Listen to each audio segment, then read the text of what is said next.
We are officially live with this evening's Importance of Gut Health Talk with Dr. Carmen Jones, who is the naturopathic doctor in the Sculpt Fitness Academy.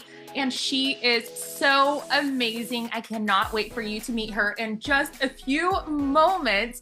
I have seen her have such an impact on so many lives, and so many women's lives changed because of her when it comes to balancing their hormones, regaining control over their menstrual cycles, their body pains, their natural health, and feeling like their best selves again, sometimes for the first time. And we are so excited to have you meet Dr. Carmen Jones and to be impacted by her like she has impacted my life personally. It was once I had achieved my dream outside physique that left me actually feeling the most hopeless with my fitness, because I had this lingering fear of, I look healthy and fit on the outside, but am I actually on the inside? I'm still struggling with digestive issues and bloat and this lingering fear of diabetes, heart disease, and so many chronic illnesses that are common in my family and with the people all around me. And I felt hopeless. I just had to wait until it happens to me next. And thankfully, Dr. Carmen came through and taught me that that is not true, and she gave me so much hope, and I hope that you can have the same hope as well for yourself too. Now get ready, drum roll for Dr. Carmen Jones. Woo! Welcome on. Oh, thank you. Thank you, Bree. I'm excited to be here with you guys and share a little bit of information about gut health, because our gut is a foundation of our health. And hopefully, with this introduction, you'll get a better understand as to why we say that, what that actually means. We have a tendency to kind of take our gut for granted a lot of times. And sometimes there are some symptoms that we can experience that don't feel like digestive symptoms, right? Like heartburn, right? We don't experience heartburn. We don't experience belching or gas or bloating or diarrhea or constipation. So we don't think that a lot of maybe chronic issues start in the gut. But hopefully, after this little intro, you'll have a better understanding as to how those things are related. And we don't always have to have gut symptoms to address our gut health, right? Or to have a dysfunction in our gut. All right. So I, appreciate the opportunity, and I'm just going to dive right in. When we talk about the gut, I tell folks all of the time, a gut it's a tube, right? It's a tube from our mouth all the way to our anus. Now, each area of the tube is very specialized, because what our gut starts in our mouth, right? And so the saliva and our chewing our food is a very different function than the esophagus, which is a very different function than our stomach and the amount of acidity and the stomach acid that breaks down our food. That's a very different function than the small intestine, which is where all of our absorption happens. It's how we get our minerals, our vitamins, our nutrients from our food. And then we move into the large intestine, right? It's where our probiotics live, our microbiome. And then we move into the colon to get ready for elimination. So each area of the gut is highly specialized, and I think it's pretty awesome and pretty amazing and unique that we have the design within our body. And when you think of the gut as sort of this foundation of our health, it's what controls a significant amount of our immune system. They estimate that 80% of our immune system lives in the gut. So this means if we have things like allergies, if we have things like autoimmune conditions, if we get sick a lot, or when we do get sick, it takes a long time to recover, we're looking at the immune system. And so we have to start in the gut to address that. They estimate that 50% of our dopamine is actually produced in the gut, right? Dopamine is a neurotransmitter most of folks, if they've heard of dopamine, it's usually around like the reward molecule. And so it has to do with like our motivation to do things. Our serotonin, they estimate that 70% of our serotonin is produced in the gut, which is another neurotransmitter that helps with our mood. They also call that the rejection resistant molecule, right? So we maybe not take more risks, but we may start something new that we've never done before, or be more prone to the more serotonin we have. Serotonin directly dictates our circadian rhythm, how we sleep, right? How often we're going to the restroom. And so we can kind of start to see how some of these kind of play together. So, what I wanted to focus on today was a little bit about things that can happen within the small intestine that can lead to a lot of different chronic illnesses, a lot of different like inflammatory diseases, and things like that. So, I'm going to share my screen because I'm a visual learner, so I like to share pictures. But then I'm going to go through and explain some of them. So, if we take the small intestine, and it's a tube, right? And if we take that tube and we do a cross section, so we cut that cross section, you will find that there's one layer of cells that surround the inner lining of that tube, of the small intestine. And then the outer is surrounded with blood vessels, right? Because our small intestine is where we absorb the most nutrients, vitamins, minerals from our food. Okay, so if we took this cross section and we looked at it up close, sorry, I forgot that it had these. Here on the left side of the screen, you'll see these mucosal cells are also called enterocytes, these little pink rectangular cells that have these finger-like structures on the top, these villi.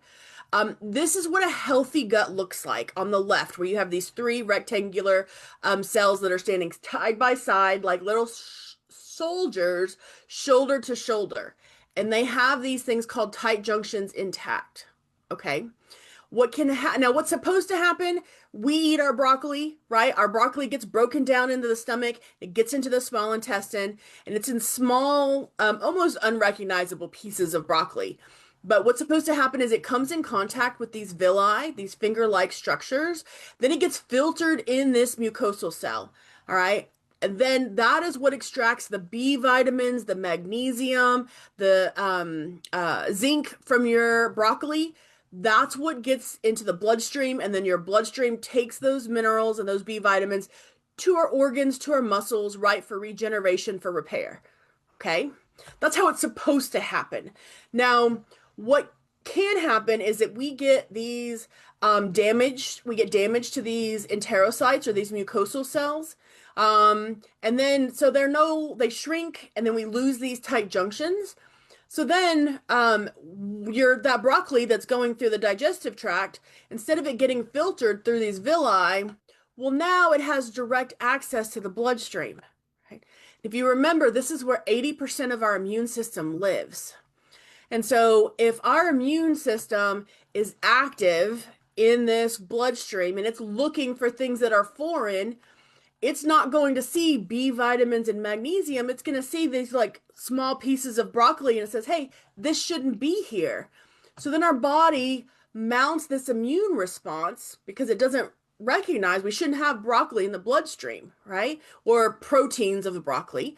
So then your body's making all of these circulating immune complexes. These are like those antibodies.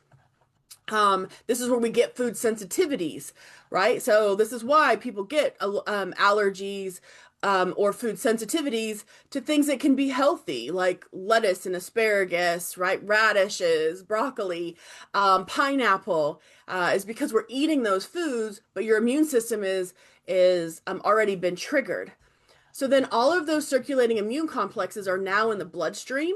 And so what happens is that they can cross our blood-brain barrier, which means they can go up into our brain and create inflammation in the brain that can lead to things like brain fog, that can lead to things like, there's a lot of research around this uh, situation with like ADD, ADHD, anxiety, depression. Sometimes it looks like memory issues. All of those circulating complexes, it creates a lot of inflammation, right, in the body. A lot of inflammation is often what triggers chronic conditions like diabetes, heart disease, blood pressure issues, um, memory changes. Uh, those immune complexes can also trigger autoimmunity. So that can look like multiple sclerosis, rheumatoid arthritis, Crohn's, ulcerative colitis, right, psoriasis, things like that. And then it can also lead to malabsorption and nutrient deficiency. And sometimes we don't think about this, but if your broccoli isn't getting absorbed, or right, your food, your whole nutrient dense foods aren't getting absorbed, and we're not getting those minerals, and instead they're mounting an immune response to them, um, we are able to use those minerals and those vitamins. So oftentimes malabsorption and nutrient deficiencies can look like things like brittle fingernails, or like our hair changing texture or thinning, or we're losing our hair, can be signs of malabsorption and nutrient deficiencies. Does that make sense? Okay. So I was gonna say, if you guys have questions, put them in the chat. I was just double checking, make sure I didn't miss anything in the chat. I actually have a question. Yes. You mentioned how a sign of the leaky gut is allergies popping up.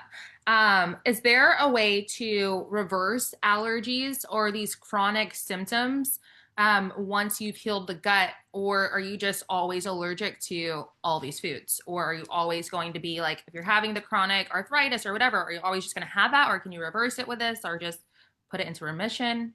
No, that's a great question. Yes, you can reverse those things, right? So what's cool about, and what's amazing about our body is that these enterocytes, right? So this leakiness, they call them leaky channels, leaky gut. We call it intestinal permeability in the conventional medical world. And when these cells become inflamed, they will become senescent, which means they get old and they get part of the natural life cycle of those cells. We can stimulate the regeneration of these cells, and when they regenerate, these cells grow with these tight junctions intact. Okay. So if we're healing the gut and we're resetting things, and we're using things like I'm going to talk about, like amino acids, our bone broths, right, our cabbage family foods, we can support the body to regenerate these, and they will regenerate with your tight junctions intact. So we can reverse allergies, we can put autoimmune conditions in remission by healing the gut. Ooh, So that's wonderful news. it's exciting. I mean, it's the kind of the power of our body. Now, what can be a little bit, I want people to make sure they understand this component of it, because we know that these cells will turn over every 28 days. Okay. So this is why we usually do the gut reset for 28 days. Now, the small intestine, they say if you stretch it out, it will stretch across a tennis court 9 times. Okay. That's a lot of surface area. That's like squished into our gut, right? Squished into our middle. That's a lot of surface area. So, when we say that, when we know that those cells turn over every 28 days, not all of those cells all turn over at the same time, right? You may have like this patch turns over today, this patch turns over like tomorrow, this patch turns over, right, like next week. And so this is why when we do things like the gut reset, we like challenge to see what is healed, what we may still be sensitive to. And this is why also sometimes things take a little bit longer to heal, is because that's a lot of surface area. We're trying to regenerate, and we're trying to support the body's healthy regeneration. Does that Wow. make sense? Yeah, very exciting. And what are some things that we can do to help support healthy absorption? I've heard adding things like black pepper to our food helps absorption. Is that true? And what are some things that we can do to help support the cell regeneration and turnover? Yes. Okay. So, black pepper it helps to absorb specific nutrients. So it kind of opens the gate, if you will. So it helps absorption of like our B vitamins. It helps absorption of a lot of antioxidants. So most folks, if they've heard of like turmeric and black pepper, but it also helps with like ginger, other anti-inflammatory herbs, even things like blueberries, like those purple, red fruit, blueberries, prickly pears, pomegranate juice. May sound weird to mix black pepper with them, but we can actually use, or it opens the gate to those antioxidants a little bit more. So, yes, I always encourage people to add a just doesn't take a lot, just a little bit pinch of black pepper. And then I I asked forgot your cell turnover. So that was so those are so eat purple foods to help with absorption yes. and Oh, then yes. cell Yes. turnover. Black pepper with your purple foods, black pepper on your salads, right? A lot of our vegetables, or like we're going into, the winter season. So like our root vegetables, our seasonal vegetables, our soups, add a little bit of black pepper, with your butternut squash or your sweet potatoes. And we'll get more, vitamin E, vitamin A, beta carotenes, from those foods. Things to help to support the turnover of these cells are things like, I'm going to turn this part off. Um, Two things that I recommend the most. Because they're mucosal cells, we like things that are what we call slimy or demulcent herbs. Oftentimes that looks like things like okra or like cactus, the green part of the cactus, nopalitos. If you're exploring herbs, things like marshmallow root or slippery elm. This is why we use things like gelatin and things like bone broth, because it helps to stimulate the regeneration of these mucosal cells, right? This is why we encourage people to add bone broth into their diet, whether you're mixing it with something or you're drinking it straight, because we're trying to regenerate these mucosal cells. Wow. And I know I'm asking a million questions, but for the bone broth, is it the same? Like, do we need to make it at home and make it like that thick gelatin like texture, or does the bone broth in the carton is that the same like at the store if it doesn't have that thick gel? So the higher the gelatin concentration, where it like looks like jello, the more nutrients it's gonna have. Right? Yeah.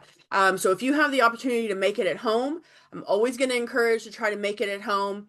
The way that we get that thick jello, gelatin-like consistency is we add more chicken feet to it, right? Chicken feet is Yeah. very gelatinous.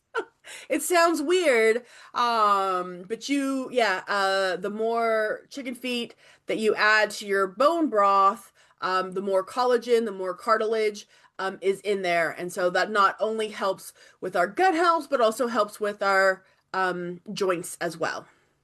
Got it. Got it. Um, oh wait, so were you gonna say something?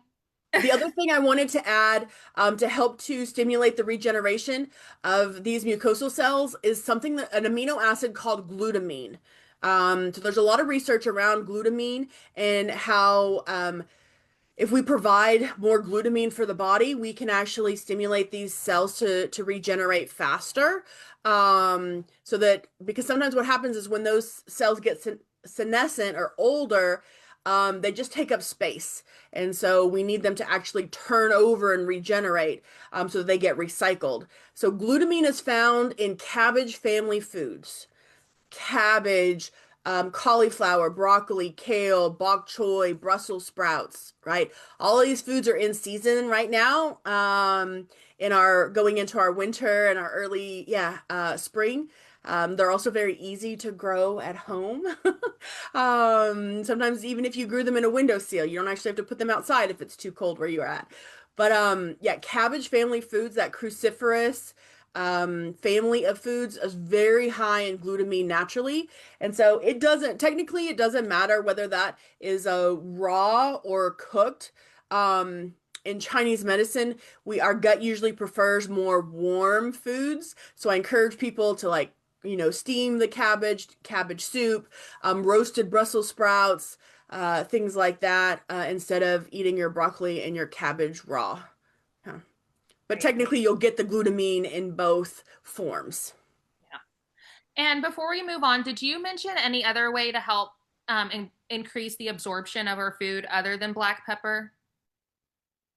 Uh, I don't think I did specifically. No, I was just giving you examples of what else black pepper can increase the absorption of.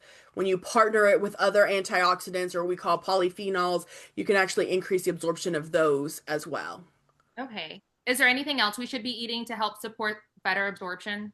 Because I hear things like people taking magnesium or like it not absorbing as well, or like eating foods but not getting the nutrients from it. So it's going to be the form and where our gut health is, right? So if we have a lot of like inflammatory either conditions that have been diagnosed, or we just feel inflamed, um, or yeah, we have some of those, a lot of inflammation, like autoimmunity, right? We have signs of malabsorption, nutrient deficiency, or changes within our brain health or our nervous system, then I have people consider the form of your food is going to be important, right? Because the more inflamed our gut is, the harder it is to absorb things. So usually we're looking for things that are kind of, I'm going to call it pre-digested, but things that are like smoothies, soups, right? So this would be the difference if you eat animal proteins. If you were to cook a roast in the crock pot or the Instapot, right, for a little bit longer, you're breaking down those proteins in that meat versus like getting a hamburger, right? They're both beef, but the forms are a little bit, or how it's cooked changes that cellular structure, so it's easier to absorb a roast, those proteins than it is to absorb the proteins out of the hamburger. Okay, so just really slow cook food, like cooked veggies over raw veggies. Yes. Yeah. Other things that you could consider if you suspect that you have leaky gut or we have a lot of inflammation, are digestive enzymes can be really helpful as well to help with the absorption, because what our body should already be making digestive enzymes. Usually they come from our pancreas and they get excreted into the stomach. But if we eat too fast, or we're not chewing our food well enough, those larger pieces, right? When they get into the small intestine, they get to absorption. The smaller those pieces, or the larger those pieces of food are that get into the bloodstream, the more reactive our immune system's going to be, right? So I tell folks, well, chew your food really well, eat slowly. Let's not rush when we eat. And if we need to, let's add digestive enzymes to help to like break down our fats, our protein, our carbohydrates, our sugars, so that they are smaller when they get into the large intestine, and then we may not be as reactive. Yeah. This is especially a key if somebody sees undigested food in their stool, right? So if you see pieces of lettuce or tomato skins or blueberry skins in your stool, that's suggestive that digestive enzymes are going to be beneficial. Yeah, Thank you. you're welcome. So, um, So we had a question about testing, if you wanted to test for food allergies. So when we do things like a gut reset, where we remove the most inflammatory foods, what we're trying to do is we're trying to get a clean slate so that those cells can start to turn over and they're not getting bombarded or insulted with inflammatory foods or processed foods. When we do a food allergy panel, which is often a dried blood spot test, or there's a lot of different ones on the market. That's the one I offer. They're like hair analysis ones, or blood draw ones. If their panel comes back with like, usually it's over 10 different foods that they have a sensitivity to, it's starting to point towards leaky gut. Yeah. Now, I don't always test with folks because sometimes when like if we feel the best when we're not eating, then you probably have leaky gut and we need to address our gut health first. And so oftentimes we can save our resources and like put them towards uh, a more structured plan to help to heal the gut, right? And because the idea is that when we remove foods, right, even if you had a food allergy panel and it identified, right, 5 things that you were allergic to, say it was like, yeah, dairy, almonds, we would remove those foods. But what's often different is that people are told to remove those foods, or they think that they're going to be allergic to those or sensitive to those foods forever. And nobody works with healing the gut, right? Because if we heal the gut, then we can reintroduce those foods. Then our immune system isn't as reactive. All right, excellent. So yes. So sometimes if people are if they go through like a gut reset or they go through trying to remove the most inflammatory foods and then they're not seeing big results, then usually we, consider a food allergy panel. Now, there are some folks who are like, you know what, I don't want to do the guesswork. I want to know from the beginning. They want that validation, and we can definitely go that route as well. Sometimes that makes it a little bit easier, and sometimes that also helps people kind of get the buy-in, right? Of like, well, I want to know what I'm sensitive to now, and then I'm going to cut those foods out specifically because I'm not ready to give up, a lot of the inflammatory foods. And so we get to meet you where you're at, okay? Um, Okay, so the other piece is that um, the other question that was asked is maybe how often we would do a gut reset. Um, Usually, if you're starting to experience inflammation, we start to look at a kind of a gut reset. If we're getting a little bit more sick, we're starting to see like skin conditions like acne, eczema, rosacea, psoriasis. Those are often indicators that our gut health is needs some attention. Um, Sometimes our gut health is also sometimes it's the root cause and sometimes it's a symptom, okay? Because there are a lot of things that can actually degrade those tight junctions we were just looking at, or it could create inflammation in the gut. So it's not always food. It can also be things like our hormone imbalances, things like stress, things like a imbalanced microbiome where our probiotics are off, or we've had a lot of antibiotic use, even things like chronic illnesses like Lyme disease, chronic COVID, chronic mono, things like that can also affect our gut health as well. So sometimes we have to kind of tease out, is it we heal the gut and if our symptoms aren't completely resolved, we have to look and see, is there another root cause, or is there something contributing to that reoccurring gut inflammation?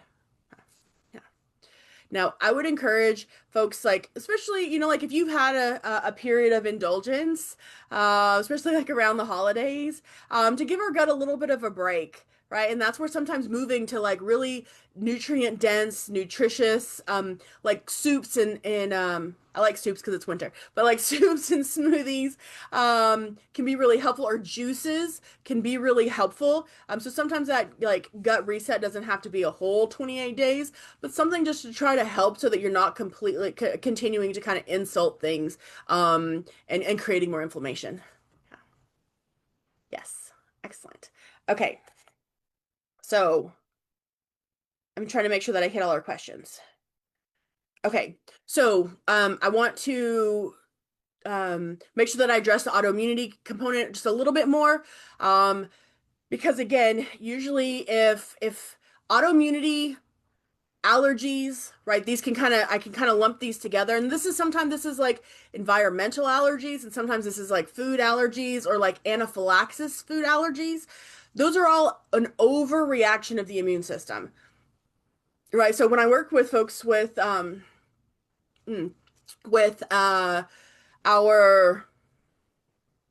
immune system, we look at the gut, right? And so the goal is to reduce those antibodies that are being produced, because what happens is all of that inflammation, our immune system as a whole, it's got a lot of moving parts, but as a whole, it acts like a library, okay? And so when it creates antibodies to something, it acts like a library. So it will take that information and it will store it for later, okay? And we see a lot of something called molecular mimicry, and this is what often happens in autoimmunity, is that I'm going to give an example of thyroid because this one is kind of is common, but this happens with other autoimmune conditions. Is that we can see the relationship with gluten antibodies and thyroid, and part of that is the more gluten that we ingest in like our floured products. If we have a leaky gut or and it's moved into an autoimmune condition, our body has created these immune complexes, these antibodies to that gluten. Well, that gluten is like they say it's loosely, for example, 80 looks 80% like our cells in our thyroid, right? So when those immune complexes are circulating throughout our entire body and it sees our thyroid, because our bloodstream goes everywhere from our head to our toes, and it says, oh, hey, this tissue looks familiar, right? And it has, because our immune system has a memory. So then it starts to create antibodies to our thyroid tissue because it looks like, it looks molecularly, it looks like gluten, right? And so we can see this with other proteins and other conditions because autoimmune reactions are often the body creating antibody to a certain tissue, whether that's, in our joints, whether that's in our skin, whether that's in our organs. It's our immune system, creating this antibody to self. But often that just doesn't happen out of nowhere, right? So even if there's a genetic component, because people will ask, well, do people in your family have autoimmune conditions? That may be part of the picture, but that's not the whole story, right? Right now we have the field of epigenetics research that is coming out now that's saying that our familial or genetic component only makes up 15% of our health outcomes, which means we control 85% of our health outcomes.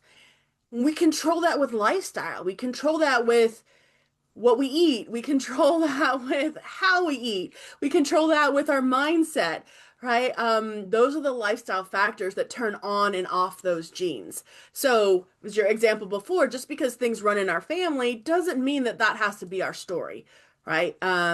Which is exciting that you guys being in the Sculpt Fitness Academy, we've already taken those steps, right, to take charge of your health, to explore different options.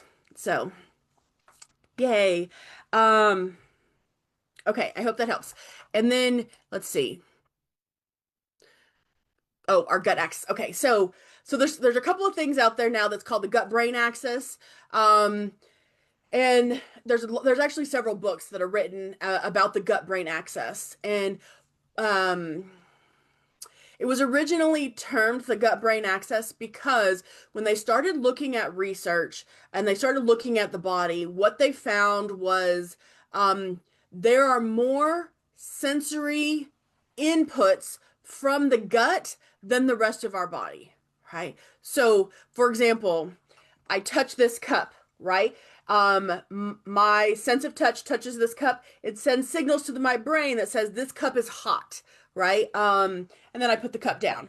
And so that's the sensory signals to our brain, and then our brain translates it and then sends those motor signals out for us to like take action or move or things like that. Well, from the gut, if we have more sensory input to the brain, then our senses, our taste, our hearing, our smell, our touch, right? We after a while you can't really deny that. We're like, okay, something else is playing on the gut. So now they're looking at our microbiome, which is the probiotics in our gut, that they release certain chemicals that act on our nervous system, right? So they can have identified specific species of bacteria that can either stimulate our serotonin, for mood that can either stimulate things like GABA, which is what we use for stress resilience, so we can handle a little bit more stress. We can see some bacteria or probiotics have a direct relationship with our dopamine. And so now we're starting to see in folks who have ADD or ADHD or who are on the spectrum, we're starting to actually see changes, or not changes, but deficiencies in their microbiome of certain probiotics. And so oftentimes we thought, right, like the brain and the gut were not really connected. But now we're finding that no, they have direct influence on each other. And so, especially when we see things like dementia or Alzheimer's, right? They are coining Alzheimer's as a type 3 diabetes because we see the more inflammation, it's not just the sugar, but it's the more inflammation in the gut creates more of these plaques in our brain, which affects our memory, it affects our cognition. So we, yeah, definitely can see that component. The gut immune relationship is because if 80% of our immune system is in the gut and we are already in a highly inflamed state, right? And then we go out and we're exposed to the flu or we're exposed to strep or COVID or whatever bug, our immune system is already dealing with a lot of noise. And so our body we only have so much energy to allocate to the things that need, right, support. And so our energy isn't necessarily infinite in that process. There's a whole theory that's called cell danger response, which I'm not going to go into in this talk. It's a little bit, more detailed. But what happens is that if our immune system is already preoccupied with the inflammation from the gut, we're a lot less likely to be able to like recover from an illness quickly, or to have a strong enough immune system that we're not getting sick every month, right? Or like when we go out in crowds that we're getting like, that illness or like the first signs of an illness. And so usually we're looking at, I see this a lot. So my best example with gut health and immunity is in kids, right? Because a lot of kids who go to daycare, they get sick all of the time. They're trading a lot of germs. And so I will get calls from those parents who are like, my kid is, as soon as he gets over one illness, they have another one, right? Like, and it may look different. It may be like, a stomach bug, then it might be a runny nose, then it might be a cough, or we've got, just constantly runny noses. So we look at healing that gut health, our gut health, which looks like, again, right, like those, building blocks like glutamine, like bone broth, right? Things like marshmallow root, to heal the lining of that gut. Because here's the thing, when we're doing a lot of like antibiotics, even antimicrobial herbs, right? Things like, even if it's like oil of oregano or echinacea, or golden seal, those are really helpful herbs, to bring down, an infectious process, but it's not something that we're meant to take long term. Right. So if we're getting sick a lot, or if it's taking longer than, it's usually longer than 10 or 14 days to recover, I tell folks, oh, our immune system needs some support. So let's heal the gut. Right. Yes. Let's see. And then, okay. Candida, let me answer. What was the other question? Oh, okay. Energy. So, our energy, it's the similar idea with the inflammation, right? Because our energy, we make energy in our cells in the mitochondria. It's a specific organelle in the cell.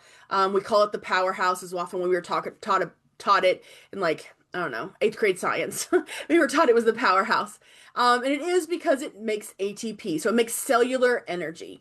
Well, when we have enough cellular energy, that translates to like having natural energy, right? Where we wake up refreshed, we're like ready to go throughout the day, and we don't hit that wall or we don't find ourselves pushing through at the end of the day, right? Well, again, when we have a lot of inflammation that starts in the gut, it also kind of triggers that cell danger response.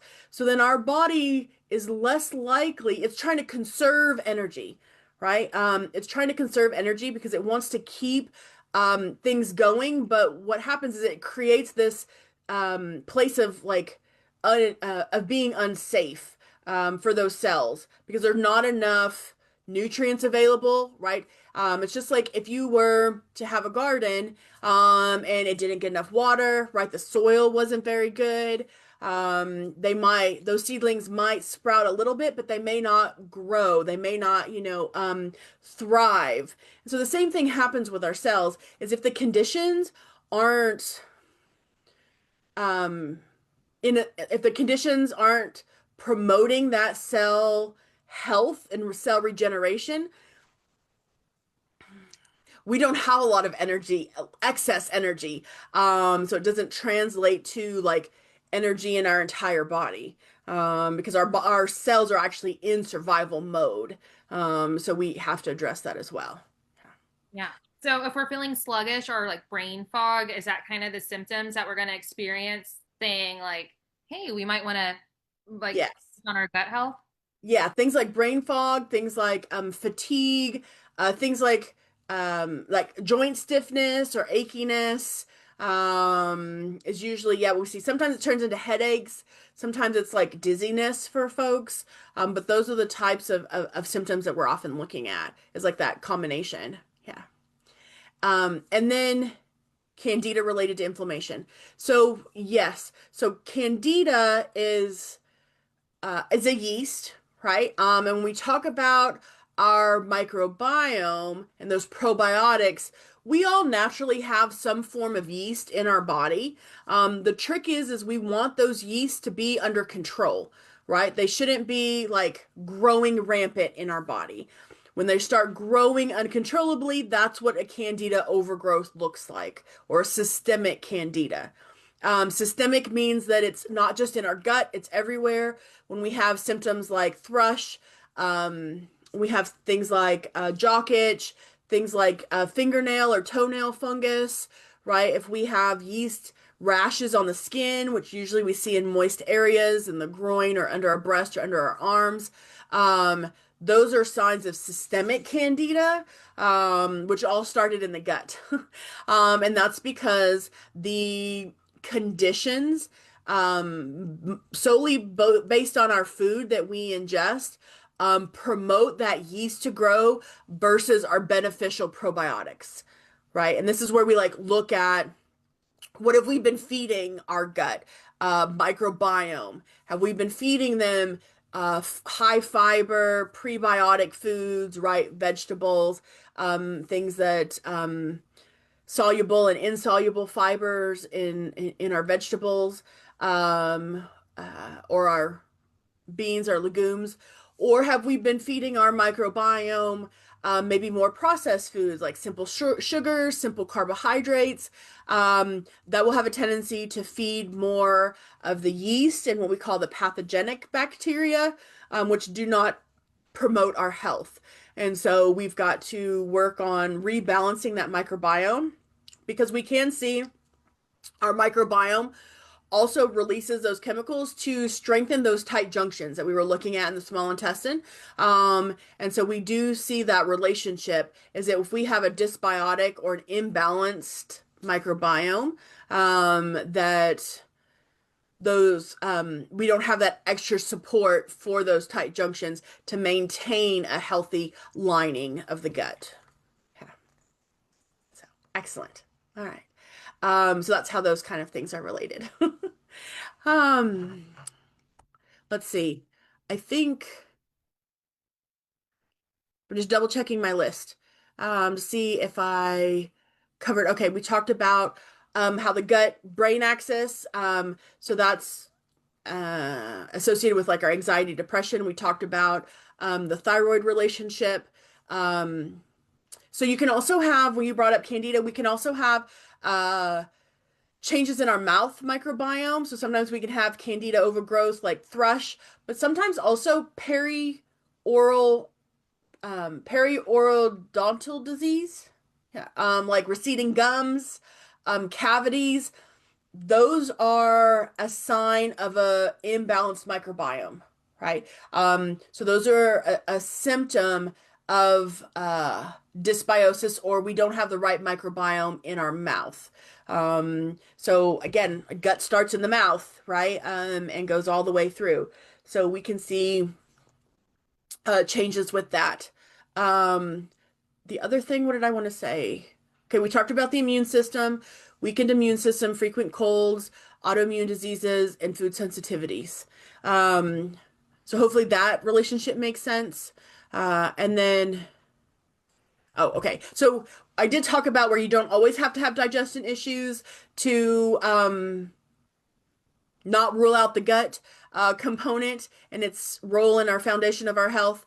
Of course, if we do experience digestion issues, things like constipation, diarrhea, gas, IBS, IBD, or acid reflux, that definitely points towards the gut needing to be rebuilt or supported to be healthier. Because when we have things like acid reflux, right, that means that our stomach isn't acidic enough to break down our foods, right? So that again, those particles are a little bit larger. If we have things like IBS, whether it's towards the constipation or towards the diarrhea, starts to point towards we're not absorbing our food very well. Maybe we have a very short, what we call a transit time.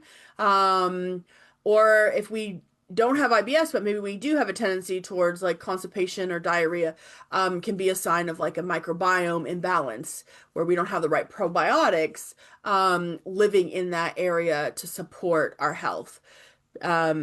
What I didn't get to say yet about probiotics is that what we see in a lot of the research is that the beneficial bacteria, they actually promote our health. They can actually help our body make some vitamins maybe we can't get from our food, as well as helping with absorption, versus the pathogenic bacteria or bacteria we call commensal, which the original thought was that those bacteria aren't hurting us, but they're not helping us.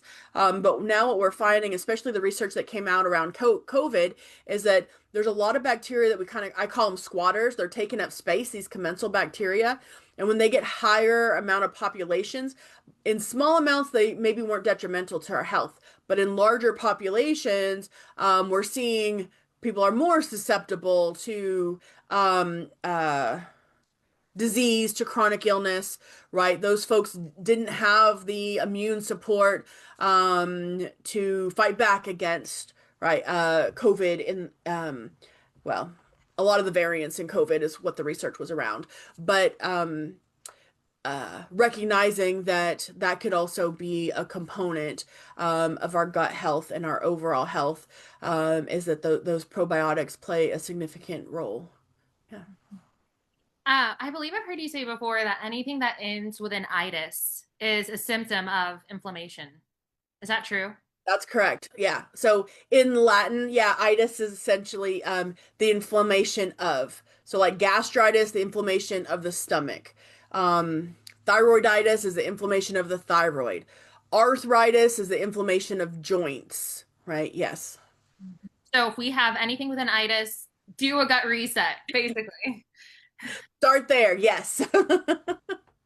Okay, and you mentioned digestion going how often should we be going to the bathroom? What kind of consistency should we be having?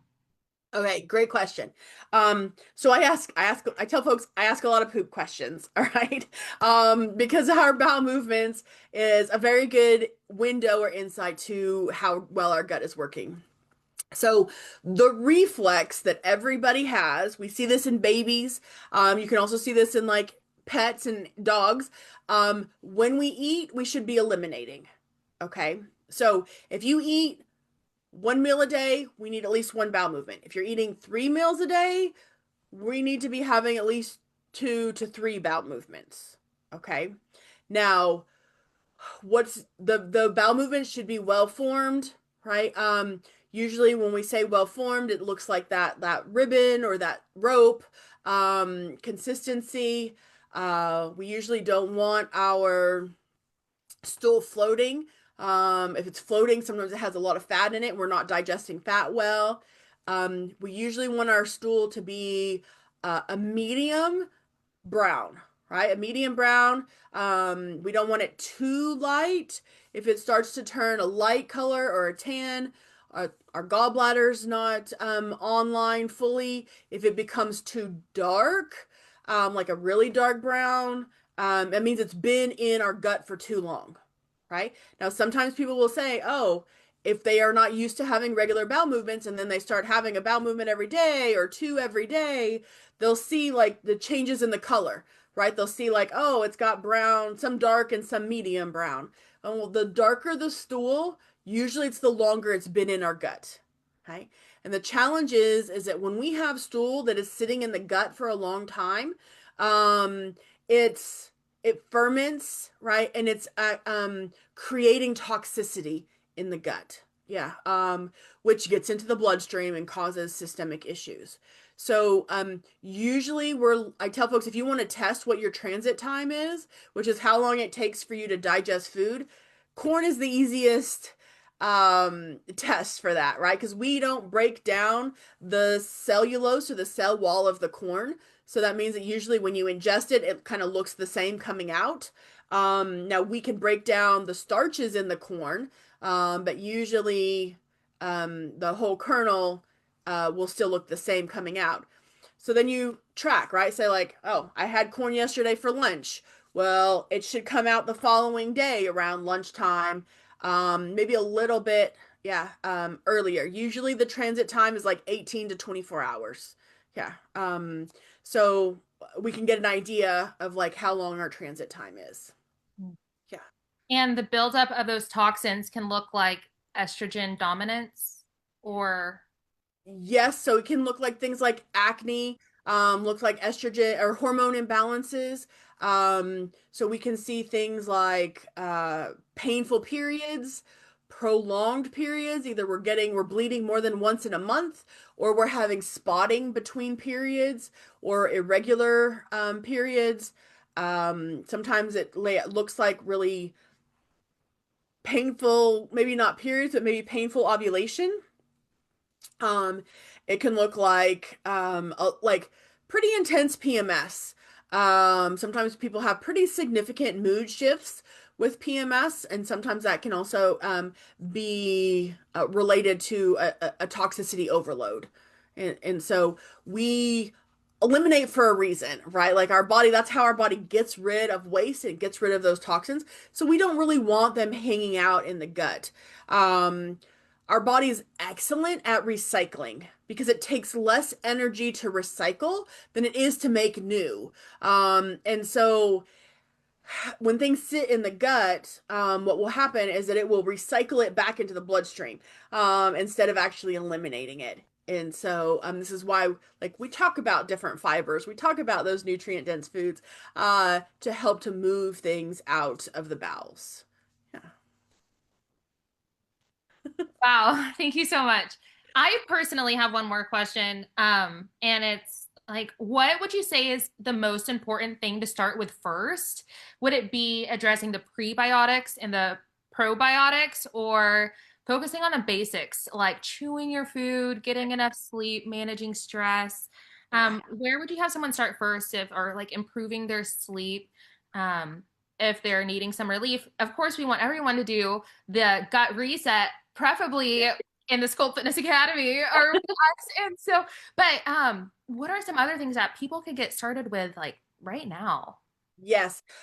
So please do not discredit the simple things, right? Because sometimes the simple things aren't necessarily easy if they're not part of our routine or part of our habit. Drinking water is essential.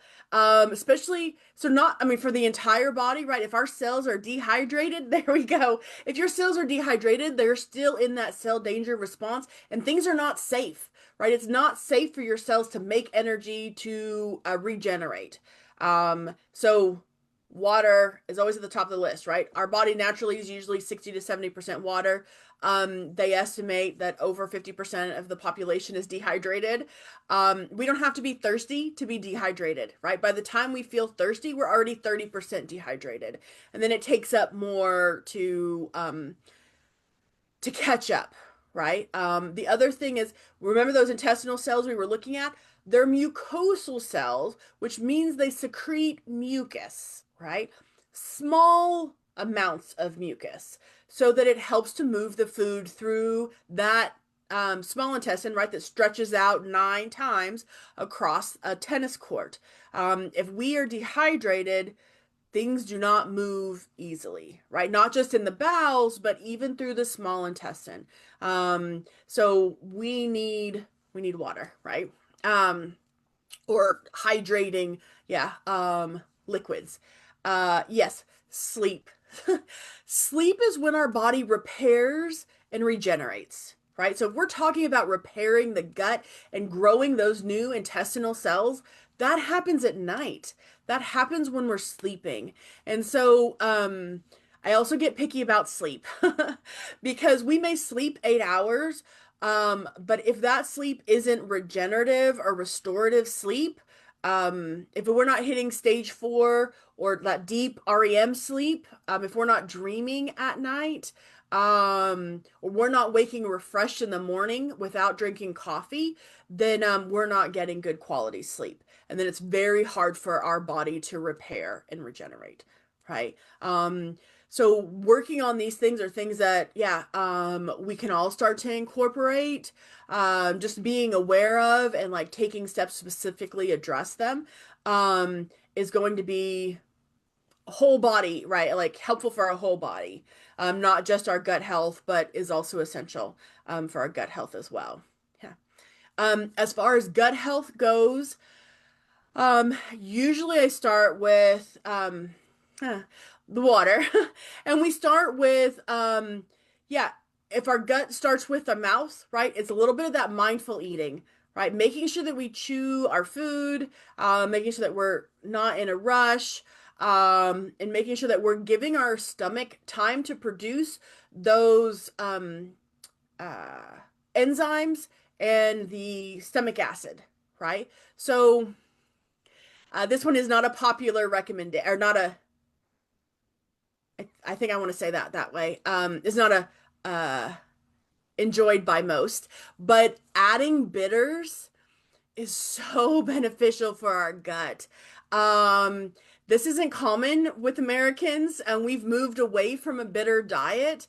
But if you look at the foods that they ate in America, even in the 1700s and the 1800s, early 1900s, late 1800s, we had bitter foods in our diet.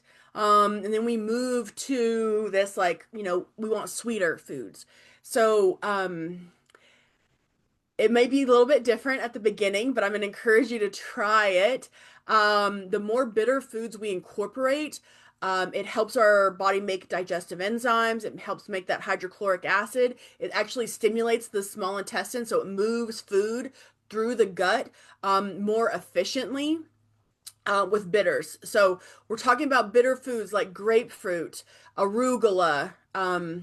There's a watercress and endive. They're type of greens or lettuces that sometimes you can find in grocery stores.